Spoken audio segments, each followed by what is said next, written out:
There is a narrative that suggests that Marvel Studios had absolutely everything plotted out to the most minute details from the very first day someone suggested that they stop allowing other studios to make bad movies with their characters. It's a nice bit of mythology that adds to just how impressive the MCU has become over the past decade and a bit, but it's a shame that it's not true. The evidence that the plans weren't always set in stone comes from just how many times the studio's major movies have, well, just ignored loads of the previous ones. Entire characters have been changed completely, the motivation behind major events have shifted, and things and people that were dead have miraculously become not dead. But since the MCU has continued to trundle ever onwards, hoovering up all of the money in the goddamn world for Disney, there have been even more retcons. My name is Adam Cleary, and, well, yes, I'm going to point them all out. Sorry. Number 10. Thor was the first alien to invade Earth until he wasn't. Back in the Avengers, Nick Fury confirmed that the reason why S.H.I.E.L.D. were using the Tesseract and Hydra technology to develop weapons was because of concerns over what happened when Thor and the Destroyer fought in New Mexico. His exact words were as follows: "Last year, Earth had a visit from another planet that had a grudge match that leveled a small town. We learned that not only are we not alone, but we are hopelessly, hilariously outgunned." May, in Captain Marvel, an entire fleet of planet-destroying warships drops in, and it's a long-since-departed cosmic guardian that has to smash them to bits. You've had that whole "and boot" metaphor in your back pocket since the 90s. I mean, sure, there was a chance that Fury was purposefully bending the truth, but that would be a disservice to Loki and Thor's role in that film. Number 9. The other gauntlet was just a fake, apparently. You all remember the Infinity Gauntlet in Odin's Vault. It was one of the very first, very cleverest MCU Easter eggs. Well, Kevin Feige explained that away as a second gauntlet, which unfortunately wiped out all the clever foreshadowing they'd established. But then they decided to just bin that explanation and say that it's actually just a daft fake. Hela literally using that word as she pushed it off its plinth and curled one out over Marvel's own explanations of the item. It was almost like the studio executives had been reading plot hole articles online, which, if you guys are, just want to remind you that I am still available for cameos and the like.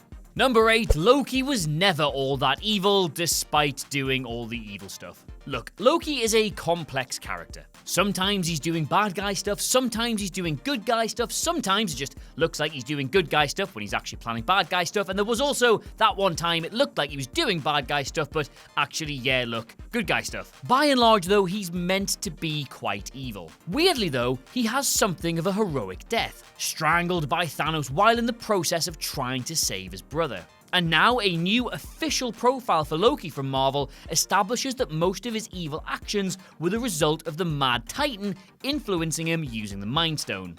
Wow, yeah! Almost as if it's easier for Marvel to say he was actually an anti-hero all along, just in time for him appearing on his own Disney Plus show. Weird.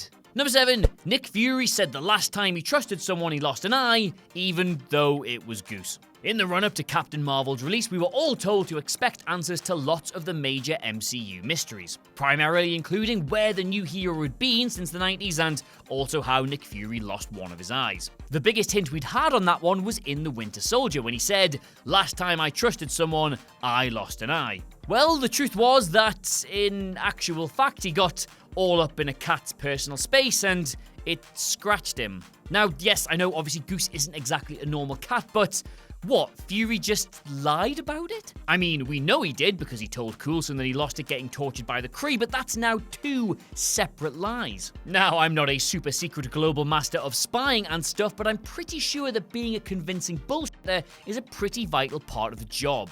Number 6. That's actually KORG in Thor: The Dark Worlds, although it's also not. Marvel may actually claim that this one isn't a retcon because it features a character whose name is never actually spoken in the Dark World, but, and for all the aforementioned executives who blatantly watch all of our stuff, we have but one rule here, and that is that it is my fucking list, lads. Please be seated. Anyway, as part of the film's DVD commentary, the Dark World director Alan Taylor, much maligned victim of studio interference that he is, revealed that the Cronin featured in the opening action sequence is KORG. I mean, what's this then? He used to be really big and couldn't talk, and then Thor smashes him up and he just, reassembles himself a bit smaller, grows a charming personality, moves to Sakaar, tries to start a revolution, gets thrown in the dungeons, and then just starts helping the man who smashed him up to begin with? Nah, doesn't even look like him. Number 5. Captain America was worthy all along, guys, jeez. When Captain America picked up Mjolnir during his climactic battle with Thanos in Endgame, this led to questions as to why Cap was suddenly deemed worthy when he hadn't been in the past. After all, he tried to pick up Thor's hammer in Avengers Age of Ultron and failed, so he couldn't have been at that point. But apparently he actually was! According to the Russos, he was always able to wield the hammer. Anthony Russo says that up to the point he actually moves it in Age of Ultron, he had no idea he'd be able to pick it up, and when he realized, he stopped himself because he's not a dick. It's Cap's sense of character and the humility and deference to Thor's ego. Cap, in that moment, realizing he can move the hammer, decides not to. That's also apparently why Thor says he knew it in the film, which does help make this not quite an absolute ass-pull reasoning, just about. Number 4. Hulk flew to another planet, not Fiji. Age of Ultron really starts to spread the seeds for what Hulk's personal arc would become right through to Endgame. You know, where Bruce Banner and the big guy find some harmony and decide to share Hulk's body. I mean, I still have a problem with that because obviously they don't, there's literally nothing of Hulk's personality in there, but still, maybe he just wanted Bruce to be hench. Anyway, that film ends with Hulk counting the cost of his potential for destruction, and then flying off to self-imposed isolation on the Isle of Fiji.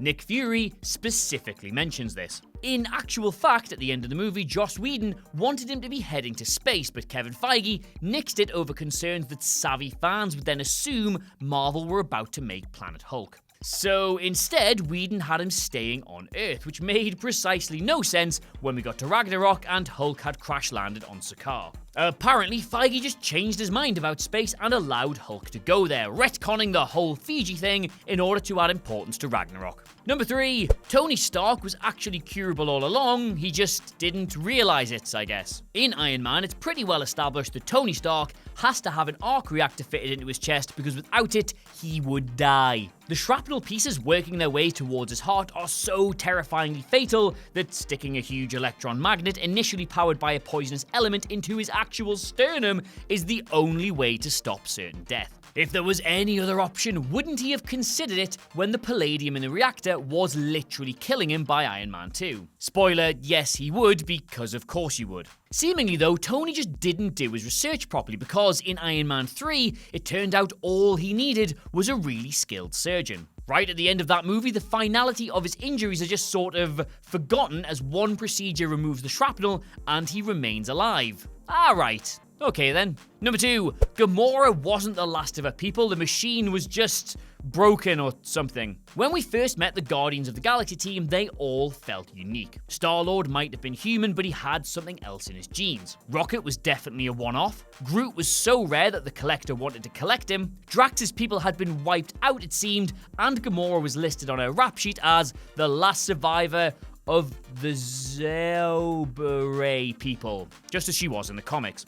But then, by the time Infinity War came out, quite a lot had been changed in order to fit in with Thanos' wider story. Instead of him killing off all of her people, Thanos wiped out only half in service of protecting the planet from using up all of its resources and, well, dying like Titan did. He even notes that the planet is now thriving, which obviously doesn't sound like everyone's dead, but what do I know? Number 1, Thor never had blonde eyebrows, you weirdos, stop asking. So, this is a pretty minor one, yes, but it fixes one of the most openly expressed criticisms that Marvel Studios' own head honchos had for their franchise of films. It also gives you an insight into both how Kevin Feige deals with his creative regrets and also what sort of things really annoy him. Because, according to the man himself, one of the only things he ever openly talks about changing in the MCU, simply because he hated it, came in the wake of the first Thor movie. He really hated the decision to give Thor blonde eyebrows. Admitting,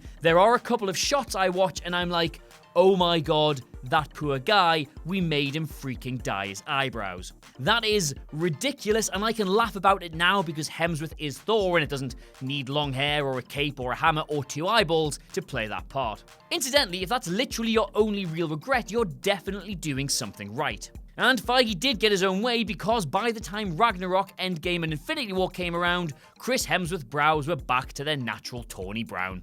So there you have it, those are 10 more major retcons in the MCU, read to you by a man who wants to retcon his surname so it's got an accent over the E, but is worried you'll all make fun of him. Let us know what you made of it all in the comments below, and of course don't forget to like, share, and subscribe. But in the meantime, thank you so much for watching. I have, of course, been Adam Cleary, and I'll see you soon.